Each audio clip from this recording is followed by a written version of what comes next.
समुदाय को भी मैं अपने विचारों के माध्यम से कुछ चीज पहुंचाना चाहता हूं। मेरा परिचय, मैं गोंडवाना गणतंत्र पार्टी छिंदवाड़ा से जिलाध्यक्ष देव रावण भलावी यूट्यूब के माध्यम से आपसे जुड़ा रहता हूं।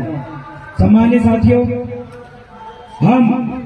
ये तो हमें पता है कि कछारगढ़ गुफा वहां तक आप एक यात्रा के माध्यम से जा रहे हो, लेकिन मैं आपसे ये भी अपील करता हूं कि यहीं से सीधा दलदल कुही में गोंडवाना रत्न, गोंडवाना समग्र विकास क्रांति आंदोलन के जनक दादा हीरा सिंह मरकाम जी का गोंडवाना गणतंत्र गोटुल भी है, और उस गोंडवाना गणतंत्र गोटुल में सामाजिक, आर्थिक, शैक्षणिक से लेकर राजनीतिक तमाम प्रकार की शिक्षा को धारण करने के उद्देश्य से दादा ने उस गोटुल का निर्माण किया।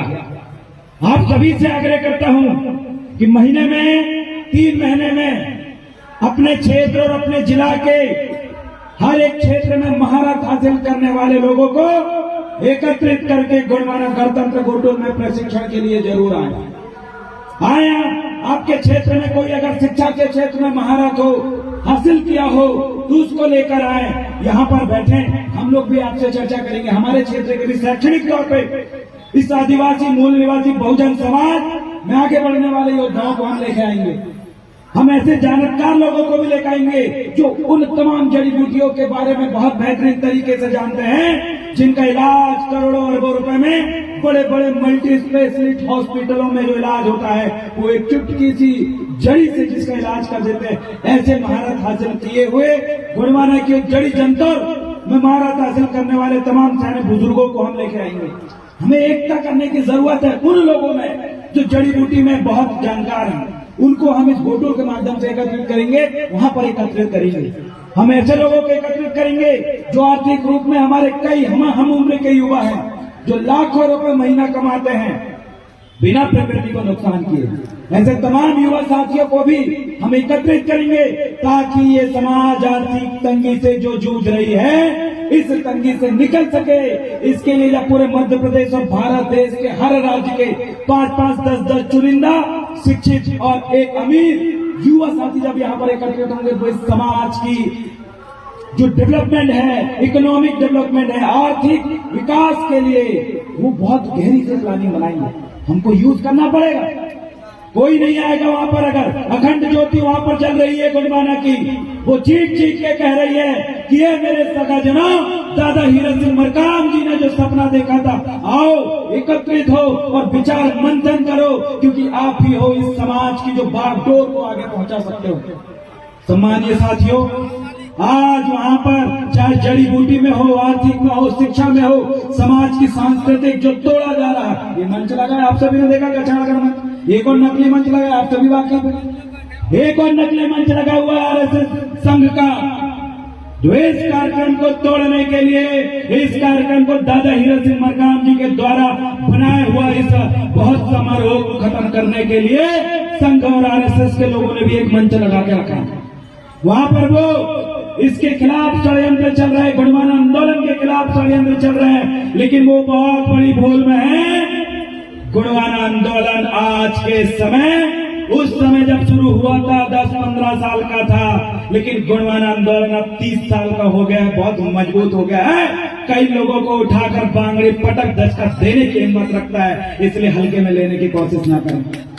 सहन कर रहे हैं ये गोंडवाना के लोग, इसीलिए ये कभी मत समझना कि इनके लोगों को हम इनके धार्मिक स्थल कछारगढ़ को छीन लें, जैसे बमलाई दाई डोंगर दो में छीने इन्होंने कब्जा कर लिया। वहां पर जाके जहां पर ये सफेद धोती और एक काली कलर की बंडी और पीला गमछा को सर पे बांधकर गोंगो करने वाला महान हमारा मुठवा जहां पर गोंगो करता था, उसकी जगह पे आज देखिए तिलकधारी एंटीनाधारी जाके वहां पर हमारे स्थान को छीन लिया, हमारी उस दाई को कब्जा करने की कोशिश कर रहे हैं। याद रखिएगा, इस समाज के भूमका पंडा मुठवा एक बार अगर यहाँ पर से ढंग से संभाल दे, तो जिन लोगों ने हमारे देवी धामियों पैंठाना में अतिक्रमण करे हैं, उनका पूरा खानदान का रातों रात सत्यानाश हो सकता है। वो ताकत इस कछारगढ़ की धरती में है, वो ताकत यहाँ के गोंडवाना के भूमिकाओं में है।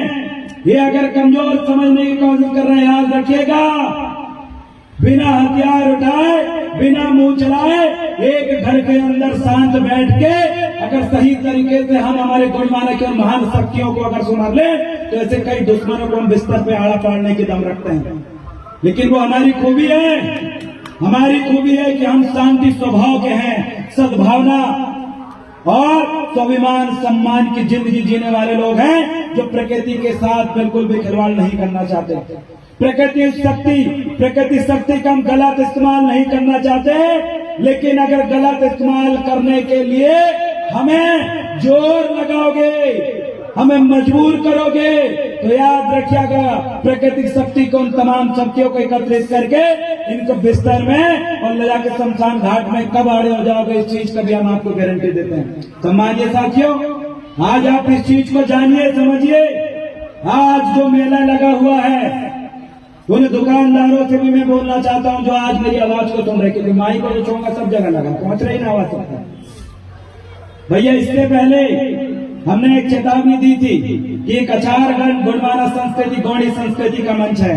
यहाँ पर गौड़ियन समुदाय और इस समुदाय की संस्कृति और इनके रीति रिवाज को मानने सम्मान देने वाले लोग आते हैं। तो यहाँ पर गैर धर्म की चीजों को आप ना बेचें।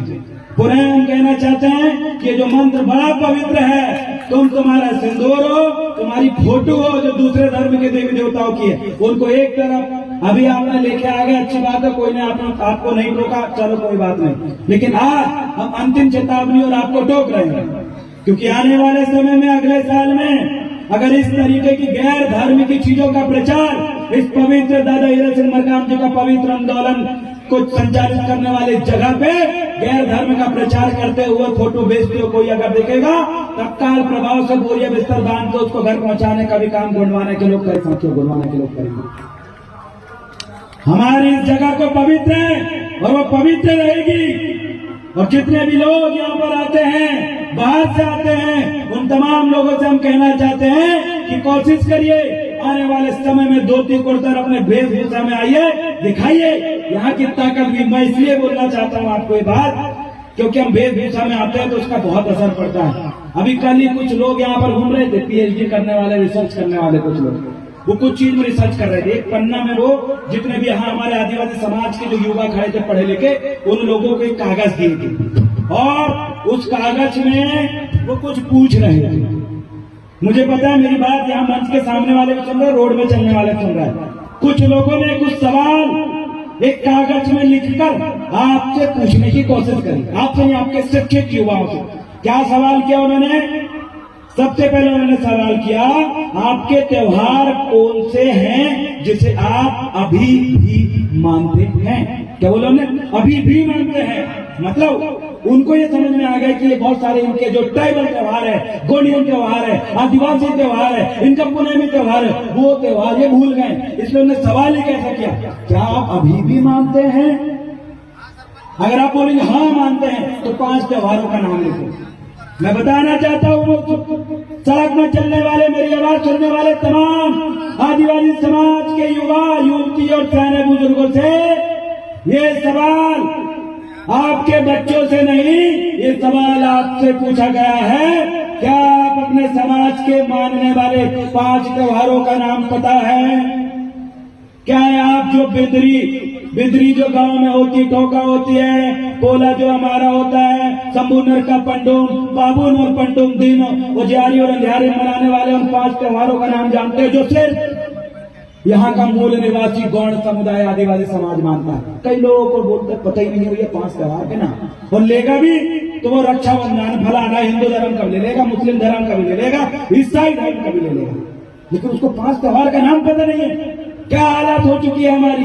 क्या यही सपना दादा मोतीराम कंगाली जी ने देखा था कि एक समय बाद जब मैं इस दुनिया में नहीं रहूंगा तो मेरी ये भोली वाली समाज अच्छे त्योहार और तीज त्योहार और कोई पुनेम को पढ़ के जाने? लेकिन क्या हासिल हुआ? दादा मोतीराम कंगाली जी का सपना था कि मेरे समाज के लोगों को उनकी बोली भाषा तीज त्योहार के बारे में पता रहे। उनने लिख के गया, दिन रात अंतिम सांस तक उन्होंने लिखा, कोई पुनेम आज मार्केट में खुलेआम बिक रही है, उसके बाद भी आपका त्योहार का नाम नहीं पता, तो आपने उन दादा मोतीराम कंगाली जी का अपमान किया है, आपने खुद का अपमान किया है। आप खुद को नहीं पहचान पा रहे हो। एक शेर अगर खुद को नहीं पहचानेगा तो गीदड़ों के साथ घास खाएगा, सुअरों के साथ गंदगी खाएगा। शेर की पहचान होती है कि खुलेआम शिकार करेगा, जंगल में अपने मेहनत से शिकार करके अपना पेट भरेगा, खून पिएगा, शेर की पहचान होती है। लेकिन यहाँ शेर अपनी ही शेरंदगी को भूल गया, शेर की जो अंदाज है उसको भूल गया है। आप कोया पुनैन होने के बाद भी 5 त्योहारों का नाम नहीं जानते, बहुत दुख की बात है। इस मंच में आप आयो, घर में जाओ, 5 त्योहारों का नाम पढ़ो। अगला क्वेश्चन उन्होंने क्या कहा, ये वो लोग हैं जो जानना चाहते हैं कि तुम आदिवासी बच्चे हो या नहीं, तुम गौंड बच्चे हो या नहीं। क्यों? क्योंकि तुम आधे से ज्यादा गौंड तो भूल गए। आरएसएस का इतना प्रभाव है कि तुम्हारे बच्चों को वनवास कल्याण आश्रम में आरएसएस के संग में बुला बुला के पूरी संस्कृति की ऐसी की तैसी कर डाले उन लोगों ने। आपको बताना चाहता हूं, ये जांच है, ये टेस्ट हो रहा है कि तुम जिंदा हो कि नहीं। उंगली कर रहा है तुम्हारे ऊपर, अरे बताओ जिंदा हो तुम। ये सवाल के माध्यम से वो जानना चाहते हैं तुम बचे हो कि नहीं, क्यों गौंड? क्योंकि आने वाले समय में इस देश के आदिवासियों को खत्म कर देंगे। उसको बोलते हैं आज गोंडवाना मुक्त भारत। हम गोंडवाना मुक्त भारत का सपना देखने वाले वो संघ के लोग हैं। अगले सवाल क्या करे भैया, उन्हें सुनो, आपके विवाह जन्म मृत्यु संस्कार को बताइए। अब आपने बोल दिया कि हम विवाह करवाते हैं, फलाना ठिकाना पंडित जी को बुला के बोले खत्म। अगला क्या भैया, जन्म में भी आप पता नहीं क्या क्या करने लगे हो, मृत्यु के समय हम भर भर आगे देकर जला दे रहे हो। ऐसा अगर आपने लिखे होंगे तो समझ गए। इनके टुंडा मंडा कुंडा संस्कार जो कि दादा मोतीराम कंगाली जी ने लिखे गए, बता के गए, वो ये समाज में भूल गई है। फिर आप खत्म। आपके जन्म विवाह संस्कार को क्या आप मानते हो? नहीं मानते हो तो तैयारी कर रहे हैं कि इनको और बड़ा वाला डोज देंगे ताकि पूरी तरीके से ये भूल जाए। लेकिन याद रखिए, कछारगढ़ का डोज लगाओ। ये जो वैक्सीन लगाए आपने, उस वैक्सीन की तरह कछारगढ़ के मन से मिलने वाले डोज को भी अपने अंदर लगाओ और जन्म मृत्यु और विवाह संस्कार में अपनी गौंडियन को या पुनेमी पद्धति को अपनाओ। तब जाके आप इस धरती के मूल मालिक कहलाओगे, अन्यथा तुम इस देश के नागरिक को बाहर से आए हुए लोग बन जाओगे। वो समझ गए। कितने को पता था टुंडा मुंडा जो कुंडा संस्कार था जन्म विवाह और मृत्यु संस्कार के बारे में? अपनी पद्धति से कई को पता है, कई को पता ही नहीं है। जिनको पता नहीं है फिर गलती कर दिया तुमने। फिर दादा मोतीराम कंगाली जी के मिशन को आपने तोड़ दिया और आप कितनी पीला गमछा डाल लो, कितनी जय सेवा बोल लो, कोई फर्क नहीं पड़ा उनको जी। क्यों? क्योंकि कई फर्जी लोग अभी पीला गमछा डाल के घूम रहे मार्केट में, जो उधर जाते हैं जब फलाना संकरा फलाना ढिकाना उनका नाम लेते, कभी बाप दादा के नाम से जयकारा नहीं लगाए। वो खत्म कर रहे हैं आपके संस्कृति को। क्योंकि तो उनको पता है कि मछली को क्या पसंद है। जब मछली फंसाते हैं तो आप गल डालते हैं, गल के रूप में केचुआ आप डाल सकते हैं, गल के रूप में बढ़िया पकवान आप डाल सकते हैं जिससे मछली फंस जाए। उनको पता है जैसे मछली को फंसाने के लिए, फंसाने के लिए एक कछुआ की जरूरत पड़ती है, केचुआ की जरूरत पड़ती है, वैसे ही आदिवासी समाज को फंसाने के पीला गमछा की जरूरत पड़ती है। भैया दुश्मनी पीला गमछा डाल के आ जाए, बीच में घुस के खड़ा हो जाए तो तुम पहचान नहीं पाओगे कि वो अपना है या परा है। दुश्मनों की पहचान आप करना भूल गए। और उस युद्ध में, जिस युद्ध में योद्धाओं को अपने दुश्मन की पहचान नहीं होती, अंततः वो युद्ध हारना पड़ता है। महसूस करिए, आपके दुश्मन सामने और आप दोस्त और दुश्मन को नहीं पहचानते, क्या लगता है आप युद्ध जीत पाओगे? नहीं जीत पाओगे। वैसे ही आप अपने दुश्मन को नहीं पहचान पा रहे हो। आपका दुश्मन पीला गमछा डाल के, पीला तिलक लगा के आपके बीच में घुस जाता है, आप पहचान नहीं पा रहे हो। आप पहचान नहीं पा रहे हो तो आप इस गोंडवाना का महान युद्ध को कभी जीत नहीं पाओगे। जीतने के लिए आपको पहचान करना पड़ेगा। अरे सांप को जब न्योला देखता है तो खबखबा के दौड़ जाता है पकड़ने के लिए। अरे न्योला है, सांप है, पहचानता है मेरा दुश्मन। और जब बाज को मुर्गियां देखती है गांव में तो मुर्गियां भागने लगती है क्योंकि पता है बाज उसका दुश्मन। और जब एक कुत्ता दूसरा जंगली जानवर को देखता है तो भौंकने लगता है क्योंकि पता है ये मेरा दुश्मन है। लेकिन ये गोंडवाने के लोगों को कब पता चलेगा? अरे कुत्ता, बिल्ली, जानवर, न्योला, सांप, भेड़ू सबको अपना दुश्मन पता है। लेकिन इस आदिवासी समाज को, बहुजन समाज को, गोंडवाने के लोगों को कब पता चलेगा उनका दुश्मन अलग है? जिस दिन आप अपने दुश्मन को पहचान जाओगे उस दिन आपकी लड़ाई का पहला जंग आप जीत चुके हो मेरे साथियों। और याद रखिएगा, जंग जीतने के लिए योद्धा को मजबूत होना जरूरी नहीं पड़ता। मैं देवरावन मलावी, मेरे पीछे 10,000 लड़के खड़े हैं। मैं बढ़िया बोलता हूँ, बढ़िया लड़ता हूँ। अब मैं अकेला क्या भाई युद्ध जीत जाऊंगा? नहीं, 10,000 लड़के लोगों की जरूरत पड़ेगी। और उन लड़कों को भी मेरी तरह अगर मैंने योद्धा बनाया, लड़ना, भिड़ना, बोलने वाला अगर बनाया, योद्धा बनाया, तब जाके अगर वो 10,000 योद्धा और एक में 10,001 योद्धा मिलकर लड़ेंगे तब जंग जीतेंगे। मतलब कोई भी जंग को जीतने के लिए सैनिकों का मजबूत होना जरूरी है। सैनिक अगर